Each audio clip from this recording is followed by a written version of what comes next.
You gave an old man a reason to smile again. That was what Samuel Holloway said on a bright September afternoon in the 5th year of the widow Sarah Whitfield's second life. Standing at the north fence of his ranch with the San Juan range gone gold behind him and his hat held against his chest the way a man holds a hat when he is trying not to cry in front of a woman. He said it plainly the way he said most things. He did not raise his voice, and he did not pretty it up with any word that had not already been earned. You gave an old man a reason to smile again. It sat there in the air between them like a bird that had at last agreed to land. But 5 years earlier there had been no such sentence and no such landing and no such afternoon. Samuel Holloway was 58 years old on the March morning. He first opened the door of his ranch house to a stranger. He owned 420 acres 9 miles south of Durango, Colorado, 180 head of cattle, and a grief he had carried by himself for 11 years without complaint. His wife, Martha, had died in the winter of 1874 of a fever that took her in 6 days. Their only son, Caleb, had died 2 years after that at the age of 14, when a horse fell on him in a spring storm. Since then Samuel had run the ranch alone but for one hired man, Tomas Rivera, 34, a Mexican-American ranch hand from north of Santa Fe who had come to work for him in 1878 and had never once considered leaving. Between them, the two men had kept the ranch alive and quiet, and no one had laughed inside that log house since 1876. Sarah Whitfield was 29 years old on the March morning she stepped down from the stage at the Durango depot with one canvas trunk, $42 in coin, and a niece named Clara, 8, who had not spoken more than 3 sentences at a stretch since her mother's funeral in Kansas 6 weeks before. Sarah had buried a husband of her own in the winter of 1883, a railroad man named Elias, crushed between 2 freight cars outside Topeka. She had also buried, 1 year later, an infant daughter who had lived 9 days. She had learned by then that grief does not leave. It just learns to share the house with other things. She had come west because her older sister had died and left her Clara, and because a Durango newspaper had carried a small notice from a rancher who needed a housekeeper and offered a small cabin and fair wages. She had answered by letter. Samuel had answered her letter with a single line. Come if you like. There is work. He had signed it with his full name and no closing. Sarah had folded that letter twice and set it in her pocket and boarded the stage with Clara that same week. Samuel was expecting them. He was not, however, expecting Clara. The letter he had answered had not mentioned a child. When the wagon pulled up to the porch that first afternoon, and Sarah stepped down in her dark navy calico dress and turned to lift Clara down after her, Samuel stood on the porch with his hat in his hand and did not speak for the length of a slow breath. Then he said evenly, "You did not mention the girl." And Sarah, who had rehearsed a dozen answers on the stage, chose the shortest and said, "No, I did not." Samuel looked at Clara for a long moment. Clara looked at her boots. Samuel put his hat back on his head and said, "There is a cabin at the east end of the pasture. It has 2 rooms. You will both fit." And that was how Sarah Whitfield came to work for Samuel Holloway. The cabin had 2 rooms and a small iron stove and a window that faced south. Tomas had ridden ahead the day before to sweep it and lay a fire and set 2 clean tin cups on the table. He tipped his hat to Sarah in the doorway and said, "Softly, ma'am, little miss." And Clara, who had not spoken to a stranger in 11 days, said, very quietly, "Thank you." Tomas nodded as if this were a full conversation and rode back to the barn. Sarah stood in the doorway with her hand on Clara's shoulder and watched the March light do what March light does to Colorado grass. And her eyes were wet, but she did not look away from the mountains. The work was clear. Sarah kept the house. She cooked 2 meals a day and set them on the long pine table at 6:30 and 12:30, and swept, and beat the rugs and mended what needed mending. After the first week she asked Samuel, at supper, if she might also keep the kitchen garden along the south wall, which had gone weedy in the years since Martha. Samuel considered his coffee and said, "If you like." Sarah said, "I would like." That was the whole of it. The next morning she was in the garden at first light with a hoe and Clara sitting on the porch step with a small tin cup of milk, watching her. For 3 weeks Samuel and Sarah did not exchange more than 9 sentences a day. He was polite. She was polite. Tomas filled the silences at meals with quiet reports on cattle and fence and weather, and Clara, slowly, began to answer questions when Tomas asked them, though not yet when Samuel did. Then, on the last Tuesday in April, the roof of the cabin began to leak. Sarah did not mention it. She set a tin pot beneath the drip and moved Clara's straw pallet 2 feet to the left and went on with her work. On Thursday morning, however, she came back from the log house after breakfast to find Samuel Holloway on a ladder against the east side of the cabin, in his shirt sleeves, laying fresh cedar shingles in a neat, overlapping row. He had already set 6. He did not stop when she came into the yard. He did not turn. He said, without looking down, you should have said. Sarah stood in the yard with her hands in her apron.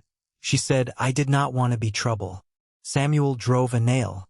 He said, you are not. And he laid another shingle. That was the first physical act of care he offered her, and neither named it, and Clara sat on the porch step and watched a man she did not yet trust place shingles for a roof that would not leak on her that winter. That is what love looks like in that country before it knows its own name. It just quietly climbs a ladder. Summer came, then autumn. The cottonwoods along the creek at the south edge of the property turned the color of new-cut lumber lit from inside, and the cattle grew shaggy, and the mornings tightened. Sarah learned the ranch's rhythms. She learned that Samuel rose at 4 and drank his first coffee alone on the porch, and she learned to leave the pot on the stove the night before with the grounds already measured, so that at 4 he did not have to think. She learned that Samuel did not eat sweets, but that once, in the 3rd week of October, when she set a plate of dried apple hand pies on the table after supper for Clara, he took one, ate it in 3 bites, said nothing, and took a second. Clara, watching, hid a small smile behind her cup. Sarah caught the smile out of the corner of her eye and did not point it out. Some small things must be allowed to happen on their own. By the last week of October, Clara had begun to follow Tomas at chores. He gave her a small tin bucket and taught her to scatter feed for the hens. She learned the hens' names, which he had made up on the spot to please her. She named a brown one Martha, not knowing, and Samuel, passing the coop that afternoon and hearing the name spoken in a child's voice, stopped for a moment with his hand on the gatepost and then walked on and did not speak of it at supper. That night Sarah found him on the porch after Clara was asleep, and she said very quietly, I will tell her to change the name. Samuel did not turn. He said, let her keep it. He said it evenly. He said, it is a good name for a hen. He said nothing more, and Sarah went back to the cabin, and she sat on the edge of Clara's pallet for a long time before she slept. Grief doesn't leave. It just learns to share the house with other things. November brought Harlan Brewster. He rode out on a Wednesday in a charcoal 3-piece suit and a black bowler that did not belong in that country, tied his horse to the porch rail, and said in a polite voice that he was a land agent out of Denver and that certain interests were prepared to make a very fair offer on Samuel's north pasture, which bordered a route they were considering for a spur line. He used the words fair, generous, and in your best interest 3 times each. Samuel invited him to sit at the pine table. He gave him a cup of coffee. Sarah, in the kitchen doorway with a dishcloth in her hands, watched Harlan Brewster explain the paper he had brought, and she watched Samuel listen, and she watched Samuel nod politely and say, at the end, I am not selling my north pasture. Harlan Brewster smiled a thin, polite smile and said that he would come back in a month, when Samuel had had time to reflect. Samuel said, you may come back. I will not have changed my mind. And Harlan Brewster tipped his bowler and rode back to Durango. That night at supper, Tomas said softly, he will come back. Samuel said, I know. Sarah, ladling stew, said nothing, but she looked at Samuel across the table for the length of one full breath, and Samuel looked up and met her eyes, and neither of them looked away, and Clara, chewing bread, did not notice, and Tomas, who did notice, kept his eyes on his plate and hid his small satisfied smile in a piece of biscuit. There is a way a house can begin to laugh again, quietly, before anyone in it admits that it is laughing. By the middle of November the snow had come and gone twice and the wind out of the pass had begun to bite. On the 2nd Thursday of the month Sarah rose before 4, as she had begun to do without being asked, and lit the stove and set the coffee to boil and stood at the kitchen window watching the porch. Samuel came out at 4. He stopped on the porch. The pot was already steaming behind her, and she had left the door ajar so the good smell would reach him.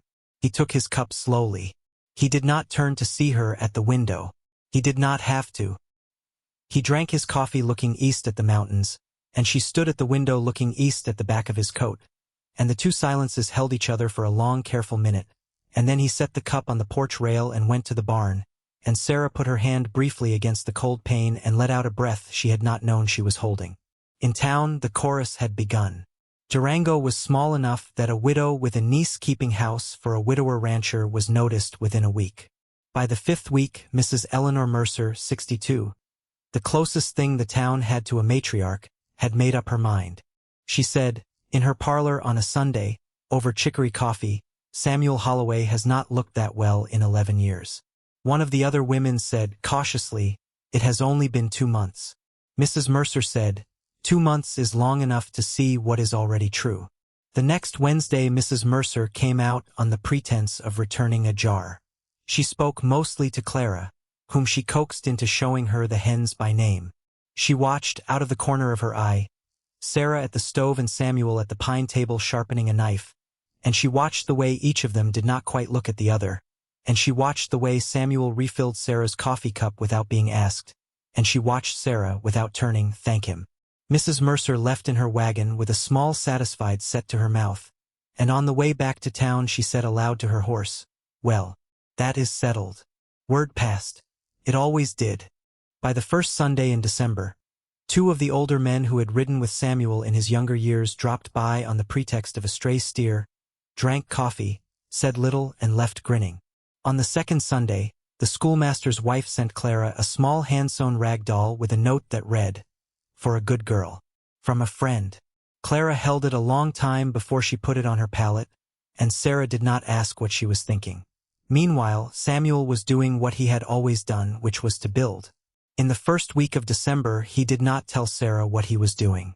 He went to the barn and cut boards. He measured and planed and mortised. On the third afternoon, Sarah passed the barn on her way to the coop and heard the plane on wood and looked in and saw him kneeling over a sash. She stopped in the doorway. He did not stop working. He said, without looking up, "That cabin only has the one window and it faces south. In the morning you would have better light from the east." Sarah stood in the doorway and watched him fit a mortise. She said, "I did not ask you to." Samuel said, "No, you did not." And he set the piece aside and took up another.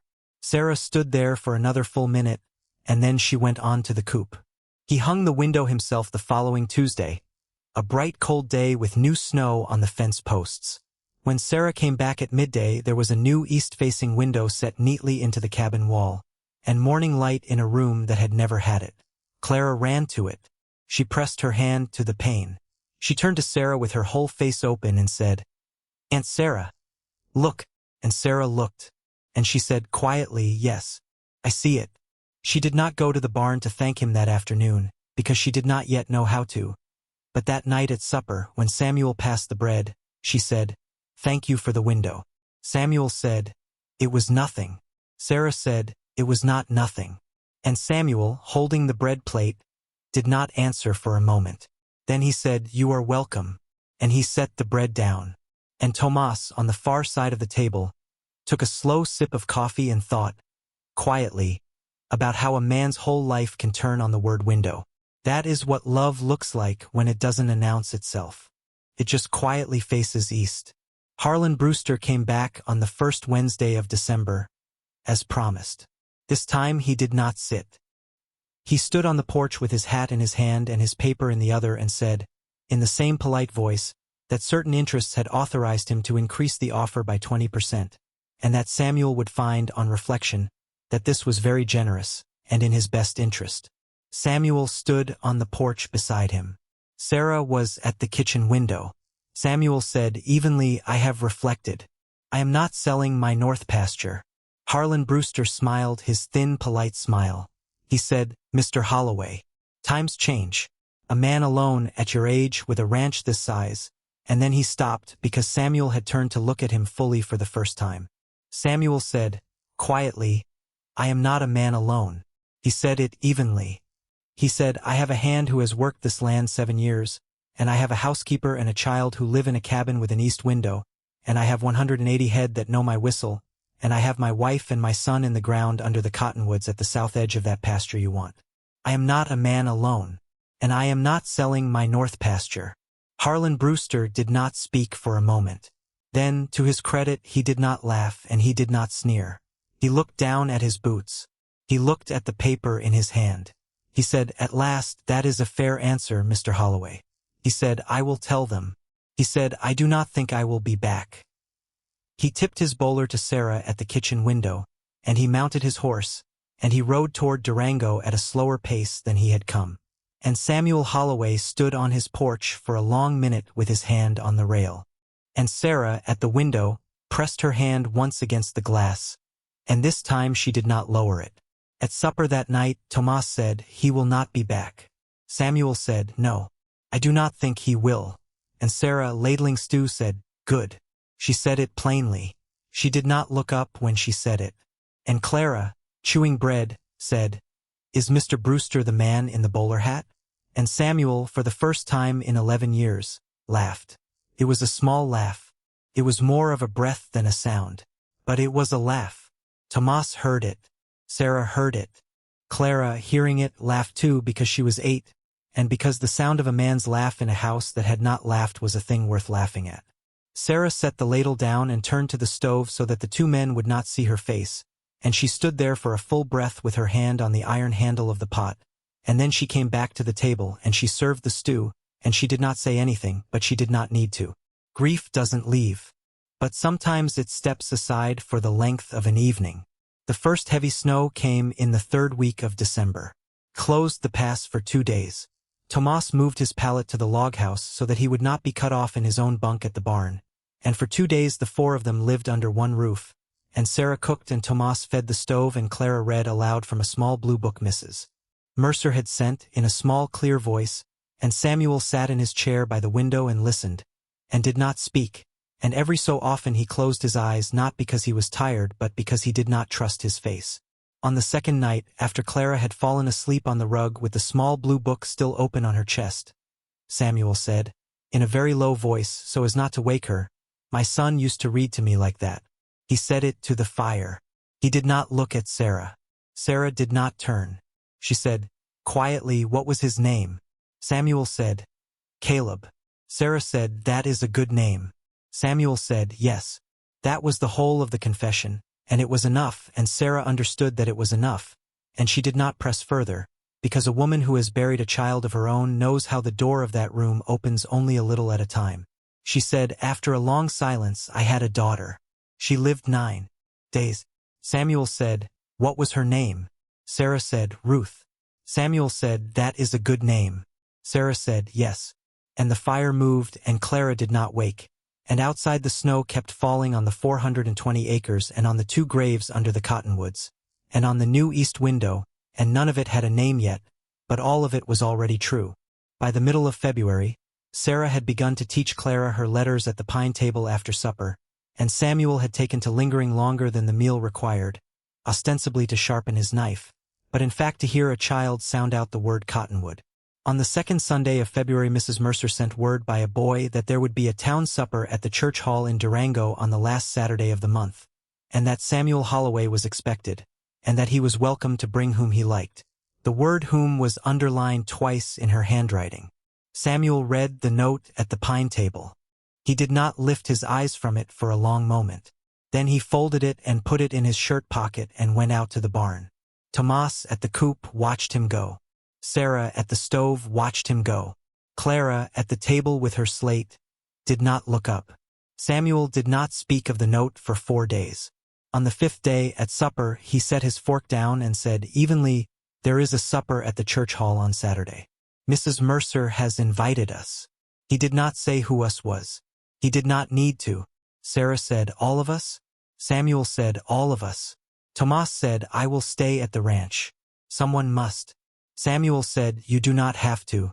Tomas said, "I know I do not have to. I want to." And he smiled a small private smile into his stew, and Sarah understood, and she did not argue with him.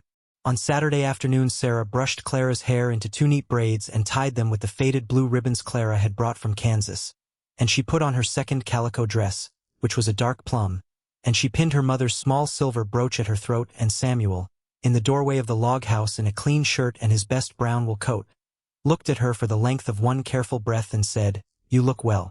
Sarah said, "Thank you." And they went to town. The church hall was full.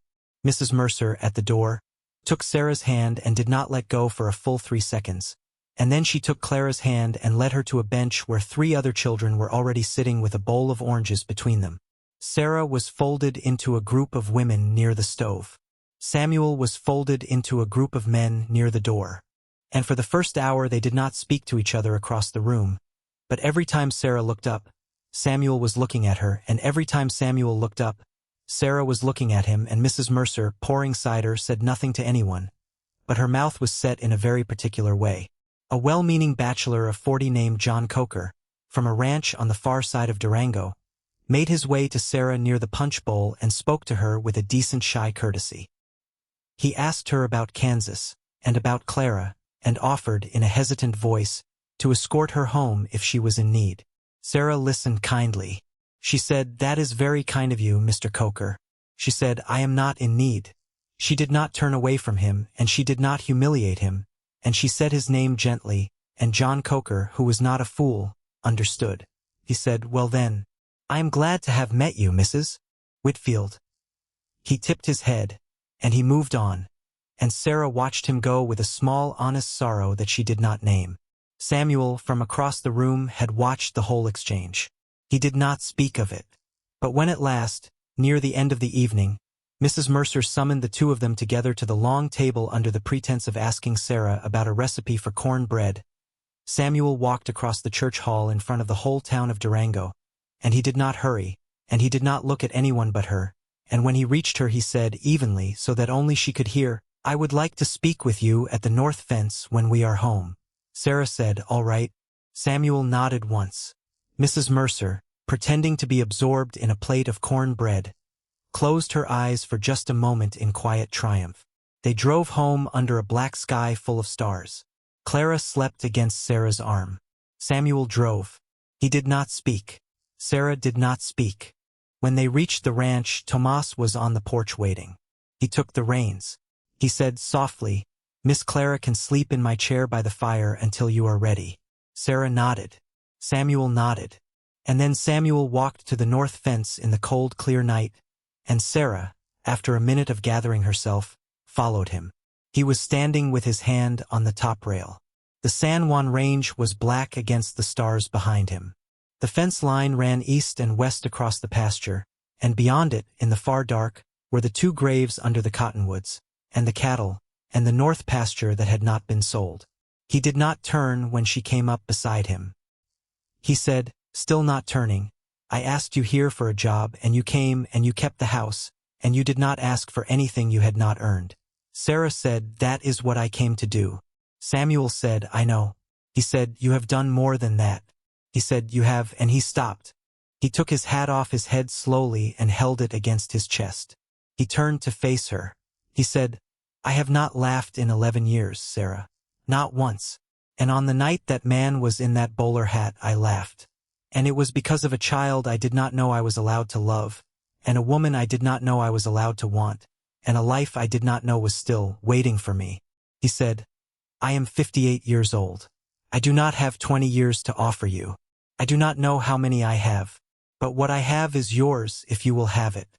He said, "You gave an old man a reason to smile again." And then he stopped, and he did not look away. Sarah stood at the north fence with her hands folded in front of her apron, and the wind pulling at the loose strands of hair by her face. And she looked at Samuel Holloway for a long, careful moment. She said, "Samuel." She said, "I am 29 years old, and I have buried a husband and a daughter, and I did not think I would love anyone again, because I did not think I had it left to give." She said, "I was wrong."